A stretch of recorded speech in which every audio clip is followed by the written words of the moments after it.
Shalom saudaraku yang dikasihi Tuhan Yesus Kristus. Selamat pagi, salam sejahtera untuk kita semuanya. Selamat datang kembali di Renungan Rohani pagi hari ini.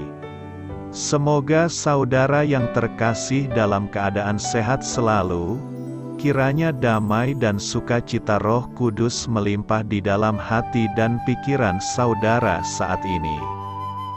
Sebelum kita mulai renungan pagi ini, marilah kita bersama-sama berdoa.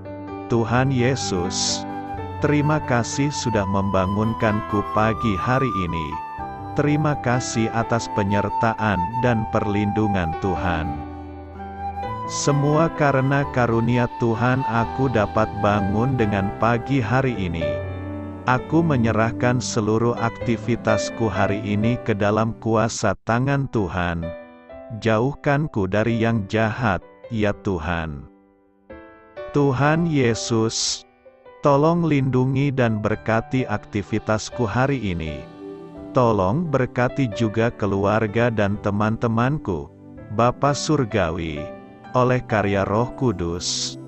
Tolonglah aku untuk menjauhi segala sesuatu yang melukai hati-Mu. Ampunilah segala dosa kami, ya Tuhan. Dalam nama Tuhan Yesus, aku sudah berdoa. Amin.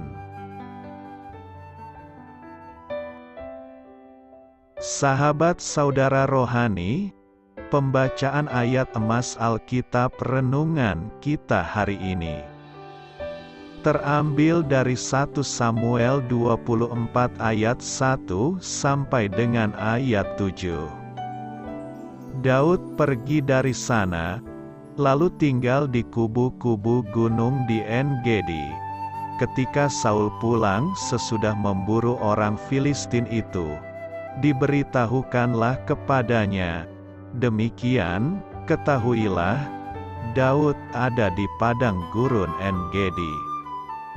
Kemudian Saul mengambil 3.000 orang yang terpilih dari seluruh orang Israel, lalu pergi mencari Daud dan orang-orangnya di gunung batu kambing hutan. Ia sampai ke kandang-kandang domba di tepi jalan.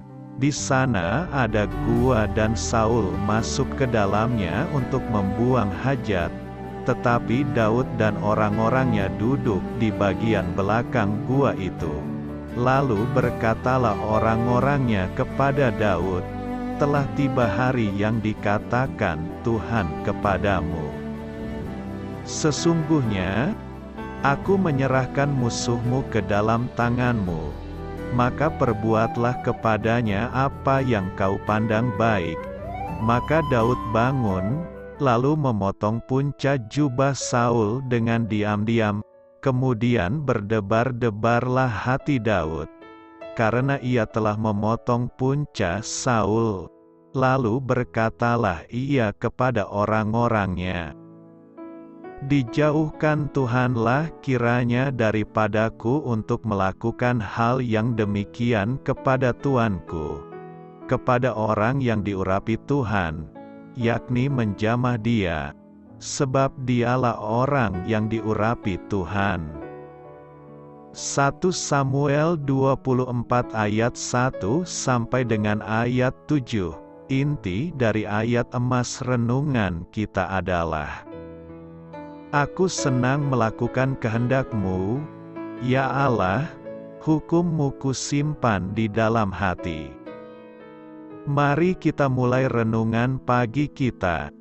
Judul renungan kita hari ini adalah, apakah ini pertanda? Ditulis oleh Leslie Koh. Kisah inspiratif. Tawaran pekerjaan itu tampak bagus dan tepat seperti apa yang Peter butuhkan. Sebagai tulang punggung dari keluarga muda, ia berdoa sungguh-sungguh untuk mendapatkan pekerjaan baru setelah di-PHK dari pekerjaan sebelumnya. Pasti ini jawaban Allah untuk doa-doamu, teman-temannya berkata. Namun, ketika membaca tentang calon tempat kerjanya, Peter merasa tidak nyaman. Perusahaan tersebut berinvestasi dalam bisnis-bisnis mencurigakan dan pernah dicurigai melakukan korupsi. Meski sulit, akhirnya Peter menolak tawaran tersebut. "Aku percaya Allah ingin aku melakukan hal yang benar," katanya kepada saya. "Aku hanya perlu percaya bahwa Dia akan memeliharaku." Peter ingat tentang kisah pertemuan Daud dengan Saul di dalam gua. Pada momen itu Daud seolah-olah diberi kesempatan sempurna untuk membunuh pria yang sedang memburunya, tetapi Daud menolak. "Dijauhkan Tuhanlah kiranya daripadaku untuk melakukan hal yang demikian, sebab Dialah orang yang diurapi Tuhan," katanya. 1 Samuel 24 ayat 6. Dengan hati-hati, Daud dapat membedakan penafsirannya sendiri terhadap situasi yang ada dengan perintah Allah untuk menaati ketetapannya dan melakukan apa yang benar. Daripada selalu mencari-cari pertanda dalam situasi-situasi tertentu, marilah melihat kepada Allah dan kebenarannya agar kita memperoleh hikmat dan tuntunan untuk mempertimbangkan apa yang ada di hadapan kita. Dia akan menolong kita melakukan apa yang benar di matanya. Amin. Marilah kita renungkan di dalam hati kita. Apa yang dapat membantu Anda membedakan penafsiran pribadi dengan apa yang Allah ingin Anda lakukan? Kepada siapa Anda dapat meminta nasihat yang alkitabiah?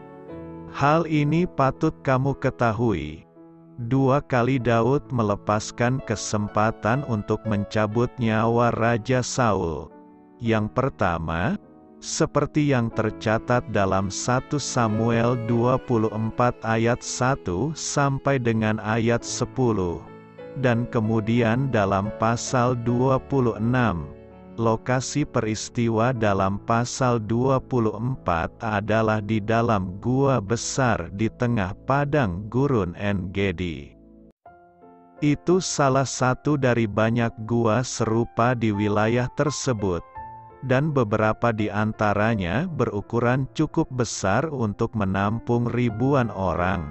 Saul dan pasukannya sedang mengejar Daud dengan maksud untuk membunuhnya. Kemudian Saul berhenti untuk membuang hajat di dalam gua tempat Daud dan 600 pasukannya bersembunyi. Dalam pasal 26, Saul terus mengejar Daud.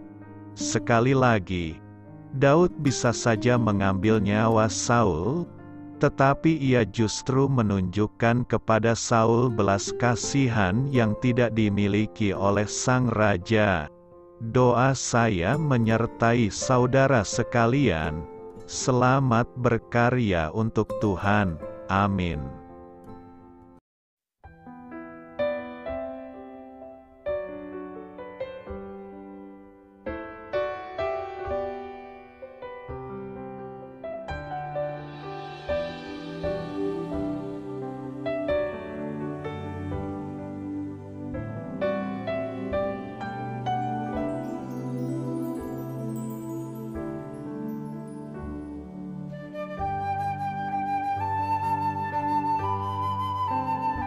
Marilah kita renungkan sahabat saudara rohani. Demikianlah renungan firman Tuhan pagi hari ini. Semoga menjadi berkat dalam hidup kita. Dan sebelum kita memulai segala aktivitas kita pagi hari ini, marilah kita berdoa. Selamat pagi Bapa, malam hari telah berganti pagi. Kehidupan baru telah Engkau berikan kembali bagi kami. Bapa Surgawi, tolonglah aku menyadari kebutuhan orang lain, supaya aku dapat membagikan apa yang telah Engkau berikan kepadaku. Pada saat aku membutuhkan, Berilah aku keyakinan bahwa Engkau akan mencukupkanku, melalui orang-orang yang mengasihi-Mu, bukan karena kami pantas atau layak, namun karena kasih karunia-Mu kami boleh ada, sebagaimana kami ada di pagi hari ini. Terima kasih Tuhan, atas kesempatan baru yang telah Tuhan berikan kepada kami, untuk bisa memperbaiki diri agar kami bisa lebih layak di hadapan-Mu. Hari ini kami serahkan semua perkara dan kesulitan yang akan kami lalui ke dalam tangan-Mu. Biarkanlah kami bisa memuliakan-Mu dalam segala aktivitas yang akan kami lakukan. Amin. Biarlah firman Tuhan menjadi pengingat untuk kita semua, bahwa tuntunan dari Roh Kudus akan selalu memberi jalan keluar bagi setiap permasalahan hidup kita, dan memberi kedamaian di hati kita. Sampai jumpa di renungan pagi saudara rohani berikutnya. Kiranya Tuhan selalu memberkati saudara semua hari ini. Amin. Shalom.